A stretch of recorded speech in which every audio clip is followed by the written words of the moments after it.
जिला कांग्रेस प्रवक्ता एडवोकेट शर्मा ने हमीरपुर लोक निर्माण विभाग के विश्राम गृह में पत्रकार वार्ता की। इस दौरान उन्होंने मुख्यमंत्री ठाकुर सुखविंदर सिंह सुक्खू द्वारा 51 लाख रुपए मुख्यमंत्री आपदा राहत कोष में दान करने के लिए तहे दिल से आभार व्यक्त किया है। इस मौके पर प्रदेश कांग्रेस प्रवक्ता नरेश ठाकुर सहित जिला कांग्रेस कार्यकारिणी के सदस्य व पदाधिकारी मौजूद रहे।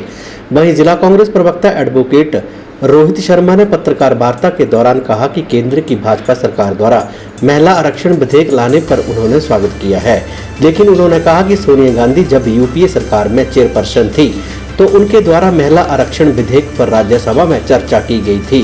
उन्होंने कहा कि केंद्र की भाजपा सरकार द्वारा लोकसभा चुनाव के नजदीक इस तरह का विधेयक लाना कुछ तर्कसंगत नहीं है, क्योंकि इससे भाजपा लागू नहीं करेगी। 2024 के चुनावों में भाजपा इसे जुमला छोड़कर चुनाव में लाभ लेना चाहती है।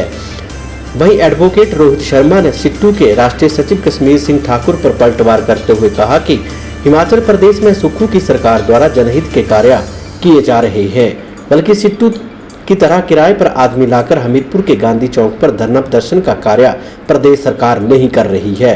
उन्होंने कहा कि प्रदेश के मुख्यमंत्री ठाकुर सुखविंदर सिंह सुक्खू जमीन से जुड़े हुए नेता हैं। NSUI से ही उन्होंने अपना राजनीतिक जीवन शुरू किया है।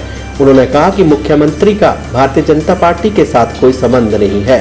सिट्टू के राष्ट्रीय सचिव कश्मीर सिंह ठाकुर बिना तथ्यों के आधार पर बयानबाजी कर रहे हैं। उन्होंने कहा कि अपनी बयानबाजी पर कश्मीर सिंह ठाकुर लगाम लगाएं। सोनिया गांधी जी जब हम यूपीए की सरकार चला रहे थे और सोनिया गांधी यूपीए की चेयरपर्सन थी, उस समय भी हमने राज्यसभा में इसको पहले ही पारित करा दिया था। और दुर्भाग्यवश 2014 में जुमलों की सरकार भारत में काबिज हुई और अभी हम सत्ता में नहीं हैं, लेकिन फिर भी अगर केंद्र सरकार ने इस कदम को उठाया, हम उसका स्वागत करते हैं और केंद्र सरकार से कहना चाहते हैं इसको तुरंत प्रभाव से लागू किया जाए। लेकिन उनके शब्दों से, उनके कंडक्ट से, उनके व्यवहार से मुझे नहीं लगता कि उसको जल्दी करने के मूड में है, बल्कि उसको 2024 के चुनावों में एक जुमला कहकर लोगों को ठगने के लिए प्रयास कर रहे हैं। क्योंकि अब वो संवैधानिक प्रक्रिया का हवाला दे रहे हैं और कहते हैं समय लगेगा। 9.5 वर्ष सत्ता में रहे तब महिला आरक्षण बिल की याद नहीं आई। जैसे चुनाव नज़दीक आए तो उन्होंने कहा कि महिला आरक्षण बिल हमने पास करना है। हम इसका स्वागत करते हैं और साथ में मांग करते हैं इसको तुरंत प्रभाव से। तो चलो, उन्होंने कहा है तो मैं इतना ही कह सकता हूँ कि किराए और दिहाड़ी पर ला करके लोगों को गांधी चौक पर बिठा करके अगर आप ऐसे व्यक्ति के बारे में बात करते हैं तो अपने आप को छोटा करते हैं, जिसकी पूरी जिंदगी, पूरा जीवन ऐसा कोई कांग्रेस पार्टी का संगठन नहीं है जिस पर वो काबिज ना रहे। NSUI के अध्यक्ष रहे, युवा कांग्रेस अध्यक्ष रहे, प्रदेश कांग्रेस कमेटी के अध्यक्ष रहे। वहाँ पर ऐसी टिप्पणी करना दुर्भाग्यपूर्ण है, और वो भी बिना तथ्यों के आधार पर अगर वो बात करते तब तो मैं बहुत डिटेल में जवाब देता। अब वो जिसकी उनकी कोई अगर पर्सनल वेंजेंस है, किस तरह से कह रहे हैं, किसी के इशारे पे कह रहे हैं, ये तो वही कह सकते हैं। लेकिन भारतीय जनता पार्टी के साथ आज माननीय सुखविंदर सिंह सुक्खू जी प्रदेश से लेकर के पूरे देश में लोहा दे रहे हैं।